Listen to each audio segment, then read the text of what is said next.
Bismillahirrahmanirrahim. Assalamualaikum warahmatullahi wabarakatuh. Alhamdulillahirabbil alamin. Wa bihi nasta'inu ala umuri dunya wad din. Wassalatu wassalamu ala asrafil anbiya'i wal mursalin. Habibina wa syafi'ina Muhammadin wa ala alihi wa ashabihi ajma'in. Wa ba'du. Faqala ta'ala fil Qur'anil Karim. A'udzu billahi minasy syaithanir rajim. Wa ilahukum ilahun wahid. La ilaha illa huwar rahmanir rahim. Hadirin jamaah kaum muslimin, jamaah salat zuhur Masjid Darussalam rahimakumullah. Alhamdulillah, pada kesempatan yang sangat indah ini kembali kita dipertemukan oleh Allah. Kali ini posisi saya menggantikan Ustadz Habibi yang tidak hadir, tidak bisa hadir. Mudah-mudahan dengan pergantian ini juga tidak mengurangi dari materi yang biasa didapat dari beliau. Bapak jamaah sekalian rahimakumullah, mungkin materi yang biasa kita sampaikan pada hari Rabu ini sekitar fikih dan akhlak. Bapak jamaah sekalian rahimakumullah, dalam kehidupan ada yang disebut dengan fikih kehidupan. Fikih kehidupan ini pertama bagaimana kita mengenal Allah, dan yang kedua bagaimana kita mengenal perintah Allah. Mengenal Allah berada dalam pelajaran akidah atau tauhid. Mengenal perintah Allah ada pada pelajaran fikih atau akhlak. Hadirin yang mulia, Allah Subhanahu wa taala menjelaskan dalam Al-Qur'an. Pertama, kita perlu mengenal Allah. Katakan bila tak kenal maka kita tak sayang. Biqadril ma'rifah takunul mu'amalah. Menurut kadar kenalnya kita, maka sekadar itu sikap kita. Kita mengenal seseorang, semakin baik kita mengenal seseorang itu, maka semakin baik sikap kita kepada orang itu. Pertama kita kenalan di bis misalnya. Karena baru pertama kali kita kenal, mungkin sikap kita akan berbeda. Akan lain. Ternyata terus berlanjut perkenalan, semakin kenal kepada seseorang ini, maka semakin berbeda, semakin baik sikap kita kepada orang. Ini disebut dengan biqadril ma'rifah takunul mu'amalah. Sikap kita kepada Allah tergantung kenal kita kepada Allah Subhanahu wa ta'ala. Ada seseorang yang tidak pernah periksa kesehatannya. Karena kalau periksa nanti takut diklaim begini oleh dokter. Suatu saat dia mau mendaftar haji. Padahal di sana pendaftaran harus ada surat dari dokter. Terpaksa dicek kesehatannya. Diketahui ternyata selama ini dia makan enak, gulanya sekian, darahnya tinggi, kolesterolnya tinggi. Maka berubah sikap dia terhadap dirinya. Yang tadinya dia apa saja bisa dimakan, yang manis-manis, yang sedap-sedap. Tapi ternyata setelah mengenal kesehatan dirinya, berubah sikap dia tentang kesehatannya. Dia hati-hati kemudian. Ini biqadril ma'rifah takunul mu'amalah. Sikap kita kepada sesuatu tergantung kepada kenalnya kita kepada sesuatu. Begitu juga kita kepada Allah. Seperti apa muamalah kita dengan Allah? Tergantung kepada seperti apa kenal kita kepada Allah Subhanahu wa ta'ala. Jamaah sekalian rahimakumullah. Ternyata kata ulama, Allah ini setiap hari mengirimkan 5 pesan kepada kita supaya kita selalu mengenal dan mengingatnya. Yang sering saya istilahkan menjawab SMS Allah. Jadi ada 5 SMS yang Allah berikan setiap hari kepada kita. Dari bangun tidur sampai tidur lagi. Yang pertama adalah rasailur rahmah. Pesan-pesan kasih sayang. Liya'rifa bihi wa yudzakkira bihi bi asma'ihi wa sifatihi. Supaya apa? Supaya dia mengenal Allah melalui pesan-pesannya ini, mengenal nama-nama Allah, mengingat Allah selalu. Itu yang pertama, rasailur rahmah, pesan kasih sayang. Yang kedua adalah rasailul hikmah, pesan hikmah, kebijaksanaan. Memperkenalkan bahwa Allah memiliki sifat al-hakim, maha bijaksana. Yang ketiga adalah rasailut takhwif, pesan yang menakutkan. Allah memberikan pesan yang menakutkan kepada kita. Supaya kita mengenal Allah, bahwa Allah ini punya sifat al-qahhar, sifat memaksa, al-jabbar, al-muntakim, sikap menyiksa, sifat menyiksa. Kemudian yang keempat, Allah mengirimkan pesan kepada kita rasailut ta'yid wal jazaa'ul hasan minallah, yaitu pesan pertolongan dan balasan baik dari Allah Subhanahu wa taala. Kemudian yang kelima, Allah mengirimkan pesan kepada kita berupa rasailul uqubah, yaitu pesan siksaan.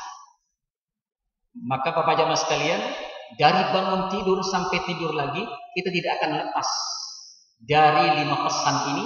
Setiap pesan wajib kita untuk menjawabnya. Bahasa sekarang, setiap SMS wajib kita menjawab SMS itu. Hadirin yang mulia, mari kita bahas.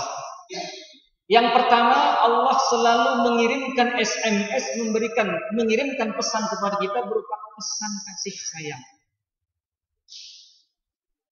Ini yang kemarin kita bahas, bahwa hidup kita mulai diadakan sampai sekarang ini selalu diliputi oleh sifat-sifat Rahman dan Rahimnya Allah. Jadi pesan kasih sayang ini mutlak dalam kehidupan kita selalu ada. Maka mutlak bagi kita untuk selalu menjawab pesan ini. Jemaah sekalian rahimakumullah, pesan kasih sayang dari Allah. Contoh, bangun tidur, kita mulai merasakan, mulai bernapas yang tadinya tidak merasakan. Mata sudah mulai melek lagi. Kesehatan ternyata masih pulih. Kemudian kita ke kamar mandi, air menyiram kita begitu segarnya. Ini semua adalah pesan Allah memberitahukan, wahai hambaku, ini aku yang menyayangi kamu. Seakan-akan ada pesan seperti itu. Ini aku yang selalu menyayangi kamu, wahai hambaku. Setelah itu kita berwudu, kemudian mampu melaksanakan sholat subuh dengan berjamaah. Seakan-akan Allah ber-SMS kepada kita, wahai hambaku, ini sifat rahimku. Betapa banyak subuh ini orang yang belum saya bangunkan untuk sholat subuh, sedangkan engkau aku bangunkan kepadaku. Ini sifat rahimku kepadamu, sifat sayangku kepadamu. Jamaah sekalian rahimakumullah, maka kita harus jawab SMS ini dengan kata-kata Alhamdulillahilladzi ahyana ba'dama amatana wa ilaihil nusyur. Segala puji bagi engkau ya Allah yang telah menghidupkan hamba ya Allah setelah engkau matikan hamba ya Allah, dan kepadamu hamba akan dibangkitkan. Dijawab SMS Allah.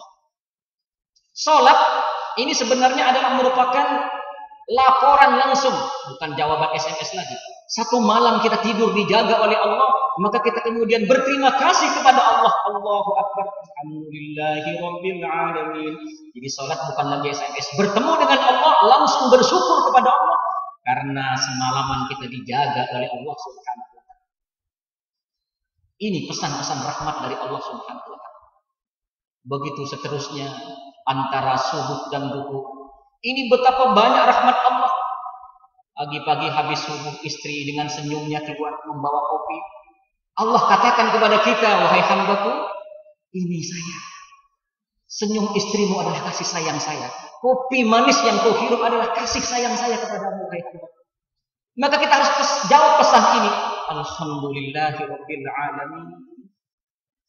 Karena pesan rahmat ini, Pak, mulai dari bangun tidur sampai tidur lagi, itu selalu meliputi kita. Maka dikatakan nanti di surga orang itu akan menyesal karena ada satu detik yang dia tidak berterima kasih kepada Allah. Ada pernah satu detik yang tidak berzikir tentang Allah Subhanahu wa taala. Kenapa? Terlalu banyak rahmat Allah dipesankan, dikirimkan kepada kita. Terlalu banyak kasih sayang Allah, tapi kita kenapa jarang mengingat Allah? Maka nanti sampai orang masuk surga pun merasa menyesal. Kenapa dulu saya tidak berzikir di saat ketika itu? Bapak jamaah sekalian rahimakumullah. Jadi semua kenikmatan yang kita rasakan jamaah sekalian, ingat itu. Allah ber-SMS kepada kita, memperkenalkan kepada kita tentang Dia, bahwa Dia memiliki sifat Rahman yang tidak pernah berpisah dengan kita. Seakan-akan selalu membisikkan kepada kita, wahai hambaku, inilah cintaku kepadamu. Maka kita harus selalu menjawab SMS dengan astagfirullah, alhamdulillah, alhamdulillah. Terus jamaah sekalian rahimakumullah. Dan pada waktu yang ditentukan, pulkan dengan salat Allahu Akbar. Inilah waktu kita bertemu langsung kepada Allah, di mana kita bersyukur kepada nikmat, di mana Allah telah memberikan kasih sayangnya kepada kita. Dahulu pada zaman Nabi Daud alaihissalam, ada dua orang yang bertengkar dalam masalah perdebatan. Dia tidak kelar-kelar berdebat. Ada satu permasalahan yang selalu menjadi pembicaraan. Pertanyaan yang selalu ingin dijawab, yang tak pernah kelar-kelar ini adalah, apa akhir dari dunia ini? Yang dijawab oleh satunya begini, satunya begini. Enggak putus-putus. Sampai datanglah ia kepada Nabi Daud alaihissalam. Nabi Daud kemudian diam. Dia ingin petunjuk dari Allah Subhanahu wa taala. Besok kamu kemari lagi. Besoknya dua orang ini datang kepada Nabi Daud. Masing-masing dikasih satu karung. Kamu berangkat ke arah kanan, kamu berangkat ke arah kiri. Kalau sudah sampai ke batas yang saya tentukan, kamu berbalik lagi ke saya dan ambil setiap batu yang kamu temui. Maka berangkatlah dua orang ini. Setelah sampai ke tujuan, dia balik. Ada perintah dari Nabi Daud, diambil setiap batu. Tapi masing-masing berbeda dalam pengenalan kepada perintahnya Nabi Daud alaihissalam. Yang satu, ya batu buat apa banyak-banyak, ntar berat-beratin doang. Maka dibawalah sedikit. Yang satunya dipenuhi karungnya, walaupun harus berat dia mengangkatnya, karena ini perintah Nabi Daud. Begitu sampai ke dekat Nabi Daud, ternyata batu yang di karung ini berubah menjadi emas. Subhanallah. Akhirnya apa? Akhirnya yang bawa sedikit menyesal. Kenapa saya tidak bawa banyak tadi? Kalau kemudian ternyata menjadi emas seperti ini. Yang membawa satu karung penuh pun menyesal. Kenapa saya tidak harus bawa gerobak sekalian? Supaya saya dapat emas yang begitu banyak. Maka kata Nabi Daud, wahai hambaku, wahai saudara-saudaraku, ingatlah akhir dari dunia ini adalah penyesalan. Yang tidak ahli ibadah menyesal, yang rajin ibadah pun nanti juga menyesal. Kenapa tidak lebih rajin lagi? Jamaah sekalian rahimakumullah, oleh karenanya supaya kita tidak menyesal nanti di akhirat, maka setiap detik dalam kehidupan kita, mari kita latih untuk mengingat Allah, jawab SMS Allah tentang Rahman dan Rahimnya Allah. Ini yang pertama. Yang kedua adalah rasailul hikmah. Allah memberikan SMS kepada kita, memberikan pesan kepada kita, pesan kebijaksanaan. Pesan kebijaksanaan ini adalah di mana pertama mungkin kita dibuat menderita oleh Allah, tapi kemudian mendapatkan kenikmatan dari Allah. Seakan-akan Allah berkata, wahai hambaku, kamu bersabar saat ini, karena aku akan memberikan sesuatu kepadamu. Ini namanya pesan hikmah. Allah memiliki sifat al-hakim. Betapa banyak orang yang tadinya sengsara kemudian menjadi nikmat. Allah katakan, asa an takrahu syai'an wa huwa khairun lakum. Mungkin engkau tidak menyukai sesuatu, padahal sesuatu itu lebih baik kepadamu. Wa asa an tuhibbu syai'an wa huwa syarrun lakum. Boleh jadi engkau menyenangi sesuatu, tapi sesuatu itu akan berbahaya kepadamu. Jamaah sekalian rahimakumullah, dalam hidup Allah banyak memberikan pesan-pesan seperti ini. Dahulu ada seorang sufi, seorang syekh punya seorang anak laki-laki dan punya kuda mahal, kuda putih. Dia hidup di lereng gunung. Orang-orang kampung kalau ada masalah datang kepada beliau untuk curhat, karena beliau adalah orang yang tahu tentang kehidupan. Satu saat kuda yang beliau miliki lari, kabur. Ini musibah. Harta kesayangannya hilang. Ini musibah. Tapi beliau katakan, ini SMS Allah kepada saya, disuruh bersabar. Mungkin setelah ini ada sesuatu yang Allah akan berikan kepada. Alhamdulillah. Hilang kudanya, bilang alhamdulillah. Karena dia tahu yang Allah akan berikan kepadanya. 3 bulan kemudian jamaah sekalian, ternyata kudanya ini balik. Balik tidak sendirian, bersama 6 kuda betina. Ya sekalian rahimakumullah. Mungkin kuda jantan ini lari ke hutan, nyampe di hutan kenalan sama kuda-kuda betina. Begitu ingat pulang, dia mau pulang, gak mau ditinggal nih kuda betina, mau ikut semua. Akhirnya ikutlah, jadi kuda menjadi 7 kuda. Yang tadinya kehilangan, dia mendapatkan musibah, dia bersabar, ternyata di balik sabarnya ini Allah ganti yang lebih baik. Kudanya kembali bertambah menjadi 7 kuda. Inilah kehidupan. Tapi bapak tua ini tahu, Allah menguji manusia dengan kesusahan, Allah menguji manusia dengan kesenangan. Maka dia tidak buru-buru melonjak, buru-buru bergembira. Karena Allah akan memberikan kepada kita rezeki berupa harta, berupa apa saja. Bisa saja di balik itu ada kesedihan kepada kita. Karena Allah memiliki sifat al-hakim, al-hikmah, maha bijaksana. Benar jamaah sekalian, karena kudanya semakin banyak, dia punya anak laki-laki yang biasanya jarang main kuda, kemudian sering main kuda. Hati-hati. Kita semakin banyak, semakin berada, anak-anak kita sering banyak main-mainnya biasanya. Ya mas sekalian rahimakumullah, ya. Semakin sejahtera kita, semakin banyak main-main kita ini. Maka kemudian anaknya ini selalu main kuda, ganti satu lagi dengan kuda yang lain. Mungkin ada yang punya mobil banyak, ganti-ganti mobil sampai tabrakan di mana-mana. Bisa saja. Jamaah sekalian rahimakumullah, apa yang terjadi? Ternyata setahun kemudian, ketika anaknya sering main kuda, dia jatuh, kakinya patah. Yang tadinya kata masyarakat yang datang, alhamdulillah kudanya balik lagi dan bertambah lagi. Ternyata di balik ada kenikmatan, Allah beri ujian. Begitulah hidup. Maka kita sebut dengan fikih kehidupan. Karena hidup ini tidak ada yang nikmat terus, tidak ada yang susah terus. Sekali kadang nikmat, sekali kadang susah. Agar kita bisa menjawab SMS Allah dengan syukur atau sabar jawabannya. Jamaah sekalian rahimakumullah, 3 tahun kemudian kerajaan di mana seorang sufi ini berada mencari semua anak laki-laki untuk diajak perang wajib militer. Disisirlah semua kampung-kampung, semua anak laki-laki dibawa untuk menghadapi musuh. Sampai ke kampung bapak ini, ternyata anaknya patah kakinya. Jadi tidak bisa dibawa.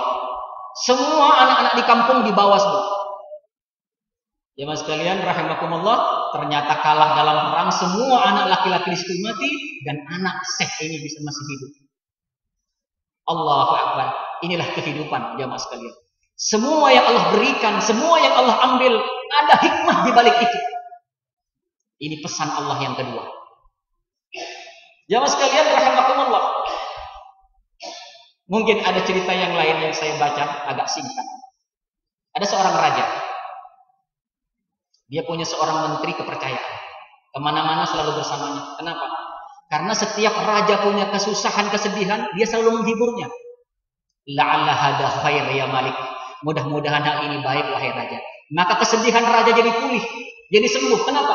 Karena selalu dihibur oleh menterinya ini. La'alla hada khair ya Malik. Mudah-mudahan ini menjadi kebaikan buatmu. Satu kali jamaah sekalian, ketika raja berburu, kelingking raja kena pisau, sehingga buntung di kelingking.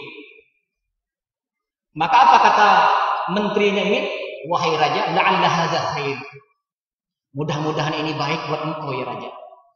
Raja lagi kesakitan, dibilang seperti itu, marah raja. Bagaimana bisa baik kelingking saya buntung seperti ini? Mana ada seorang raja nggak punya kelingking? Marah. Jamaah sekalian rahimakumullah. Akhirnya dia bilang sama algodonya, tangkap dia, masukkan ke penjara. Lagi marah. Apa kata menterinya ini? La'alla hadza khair. Mudah-mudahan ini baik buat saya. Maka hampir setahun 2 tahun ini mendekam di penjara. Raja pun kemudian berburu tanpa dia, bersama menteri-menteri yang lain. Kebetulan raja punya kuda baru, ingin mencoba kuda yang baru. Dia mencil, misak dari teman-temannya yang lain. Dia ngebut sendirian, masuk ke tengah hutan. Ternyata dalam hutan ketemu dengan penyembah berhala. Dia lagi nyari-nyari manusia yang masuk ke hutan untuk dipersembahkan kepada berhala. Subhanallah, ini ada manusia gemuk ganteng lagi, ditangkapnya bareng-bareng. Ditelanjanginya untuk dipersembahkan, untuk dipotong, dipersembahkan kepada berhala. Ternyata begitu dilihat tangannya buntung kelingkingnya. Wah, ini nggak sah buat kurban. Nggak sah ya. Akhirnya apa? Dilepas. Begitu dilepas, alhamdulillah. Ingat kepada menteri percayaannya. Benar juga. La'alla hadza khair. Buntungnya kelingking menjadi kebaikan buat dia. Pulang dia cari menteri-menterinya. Ayo balik. Hantar saya ke penjara. Gimana dia ditangkap? Dibuka pintu penjara, langsung dipeluknya. Allah, terima kasih. Benar kata kamu. Bahwa ternyata buntungnya jari saya ini membuat saya beruntung, membuat saya selamat dari pembunuhan. Kenapa raja? Iya, saya ini mau menjadi sesembahan berhala bagi orang-orang yang menyembah berhala di kampung, di hutan. Subhanallah, gitu. Benar apa yang kata-kata kamu, benar semua. Cuma saya pengen nanya, dulu waktu kamu saya penjarakan, kamu bilang la'alla hadza khair. Mudah-mudahan ini menjadi baik padaku. Maksudnya apa? Ya raja kan tahu, setiap raja berburu pasti tidak bersama saya, selalu bersama saya. Coba bayangkan, kalau raja waktu nyoba kuda itu pasti selalu bersama saya. Kalau raja ditangkap kemudian dilepaskan, pasti gantinya saya, wahai raja. Bukankah ini satu kebaikan buat saya di penjara, wahai raja? Jamaah sekalian, seringkali dalam kehidupan kita banyak menemukan kesusahan, SMS kesusahan dari Allah yang Allah seakan-akan katakan, bersabar wahai hambaku, aku akan memberikan sesuatu kepadamu. Ini yang sering kita lupakan, sering kita marah-marah kepada Allah. Allah tidak adil, padahal Allah punya sifat Al-Hakim dalam hidup. Allah mengambil sesuatu kepada kita, ingin memberikan sesuatu yang lebih baik sebenarnya. Kenapa? Allah memiliki sifat Al-Hakim dalam hidup kita. Jamaah sekalian rahimakumullah, disinilah kita akan mengenal Allah. Kita tidak jauh dari Allah, kita dekat dengan Allah. Setiap hari di SMS oleh Allah. Maka setiap kali mau waktu kita jaga, Allahu Akbar, terima kasih kepadamu ya Allah. Betapa engkau memberikan nikmat yang begitu banyak kepada hamba-Mu ini ya Allah. Jamaah sekalian rahimakumullah. Ini rasail takwif. Apa rasail hikmah? Yang ketiga ada yang disebut dengan pesan-pesan menakutkan. Allah katakan dalam Al-Quran, وَلَنَبْلُوَنَّكُمْ بِشَيْءٍ مِنَ الْخَوْفِ وَالْجُوعِ وَنَقْصٍ مِنَ الْأَمْوَالِ وَالْأَنْفُسِ وَالثَّمَرَاتِ وَبَشِّرِ الصَّابِرِينَ. Wahai hamba-hambaku, engkau akan aku uji dengan rasa takut, kekurangan harta, kekurangan jiwa dengan rasa sakit, kehilangan harta, rusaknya tanaman dan lain sebagainya. Tapi bersabarlah bagi orang, bergembiralah bagi orang yang sabar. Wabasyiris sabirin. Jamaah sekalian rahimakumullah, betapa banyak dalam hidup ini, jamaah sekalian, Allah berikan kita rasa takut. Kadang banjir datangkan oleh Allah, kadang petir menggelegar, ulang hujan, licin. Itu semua adalah SMS dari Allah. Allah selalu bersama kita. Wahai hambaku, aku akan selalu memberikan cobaan-cobaan kepadamu. Ingatlah, seandainya ini terjadi kepadamu, katakanlah inna lillahi wa inna ilaihi raji'un. Jamaah sekalian rahimakumullah, ada dalam kitab saya baca, ada orang yang palanya botak, badannya ini belang, punya penyakit gatal-gatal, badannya sampai belang-belang. Kemudian kakinya buntung, tangannya buntung. Coba bayangkan, ini musibah dari Allah, ujian dari Allah. Kalau kita kan mendingan, ya, udah kepalanya botak, badannya belang, tangan dan kakinya buntung. Tapi hari-hari apa? Alhamdulillah, ya Allah, terima kasih aku kepadamu, ya Allah. Kau memberikan nikmat yang begitu banyak kepada hamba-Mu ini, ya Allah, yang tidak diberikan kepada orang lain, ya Allah. Engkau lebihkan aku dari orang lain, ya Allah. Coba bayangkan ya sekalian. Kita kadang mendapatkan musibah sedikit dari Allah, diberikan rasa takut sedikit, sudah menyalahkan Allah. Padahal Allah mengirim pesan saat itu, hanya Allah akan menguji. Bisa saja di dunia, nanti di akhirat menjadi raja, ya. Maka ada orang yang lewat, ya mas sekalian. Orang yang lewat mendengar, ya Allah, terima kasih, ya Allah. Engkau berikan hamba nikmat yang besar, yang melebihi yang lain. Maka kata yang mendengar, hai fulan, kamu kok doanya seperti itu? Nikmat apa yang kau terima dari Allah? Udah kamu botak, kaki tangan kamu buntung, badan kamu gatal-gatal sampai belang seperti itu. Nikmat apa yang diberikan Allah yang melebihi dari yang lain? Apa kata si buntung ini, banyak sekalian? Wahai fulan, alam yaj'alullahu li qalban syakiran wa lisanan dzakiran wa badanan 'alal bala'i sabiran.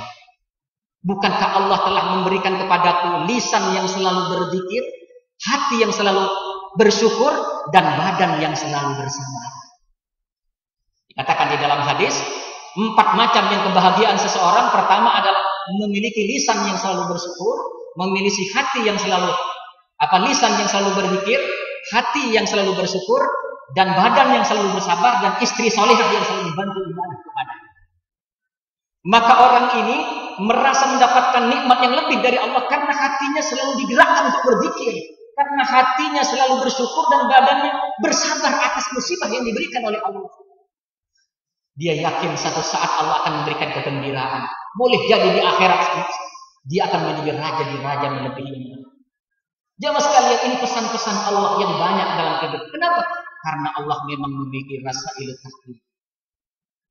Yang keempat, jamaah sekalian, Allah memiliki pesan kepada kita, pesan yang disebut dengan at-ta'id wal jazaa al-hasan minallah. Allah memberikan pertolongan, balasan kepada orang yang berbuat baik akan kebaikan. Makanya ketika kita bisa mulai rajin sedekah, kok tahu-tahu harta ditambah banyak oleh Allah. Ingat, ini SMS datang Allah. Wahai hambaku, nih janjiku kepadamu. Yang saya katakan, man dalladzi yuqridullahu qardan hasanan fayudha'ifahu lahu ad'afan katsir. Barang siapa yang memberikan hutang kepadaku, hutang yang baik, akan aku lipat gandakan kepadamu. Nih janjiku kepadamu. Ketika kita sering nolong orang lain, kok selalu kita sering ditolong oleh orang lain? Oh, ini Allah kirim SMS, ini hambaku, aku tidak pernah ingkar janji. Aku selalu menolong orang yang berbuat baik. Ini yang keempat. Yang kelima, rasa ilul uqubah. Ada pesan siksaan kepada kita. Kalau kita sering bermaksiat kepada Allah, ya, banyak jauh kepada Allah. Kadang Allah memberikan siksaan kepada kita. Diberikan kita mungkin musibah yang begitu besar, atau mungkin Allah datangkan bencana. Kita harus jawab SMS ini, wahai hambaku, kamu banyak melakukan dosa kepada aku. Nih, balasan aku di dunia. Jangan sampai aku balas kamu di akhirat. Istighfarlah kepada aku. Jawab, astagfirullah. Tobat kepada Allah. Maka kadang Allah banyak mengirimkan masalah dalam kehidupan kita supaya kita balik lagi kepada Allah. Ingat, ini SMS Allah yang perlu kita jawab. 5 perkara ini jemaah sekalian tidak lepas dalam kehidupan kita supaya kita tahu bahwa Allah tidak pernah jauh dari kita. Allah selalu bersama kita. Oleh karenanya kita selalu harus sholat 5 waktu dengan baik, rasa syukur kita kepada Allah, dan di antara sholat 5 waktu ini banyak berzikir, banyak beristighfar, dan banyak baca hamdalah karena Allah telah banyak memberikan nikmatnya kepada kita. Jamaah sekalian rahimakumullah, ini mungkin sekedar fikih kehidupan yang diberikan oleh Allah, bahwa apabila kita mengenal Allah, maka kita semakin tahu bagaimana cara bersikap kepada Allah. Semakin kita tahu bagaimana SMS yang banyak dikirimkan, dan kita harus tahu apa jawaban dari SMS kita. Kita harus tahu ini SMS judulnya apa, ini judulnya apa, sehingga kita tahu bagaimana cara menjawab SMS Allah itu. Ternyata Allah dekat dengan kita dan tidak pernah jauh dari kita dan senantiasa bersama kita. Rabbana zalamna anfusana wa illam taghfir lana wa tarhamna lanakunanna minal khasirin. Rabbana atina fid dunya hasanah wa fil akhirati hasanah wa qina adzabannar. Subhanakallah bihamdika asyhadu an la ilaha illa anta astaghfiruka wa atubu ilaik. Billahi taufiq wal hidayah. Assalamualaikum warahmatullahi wabarakatuh.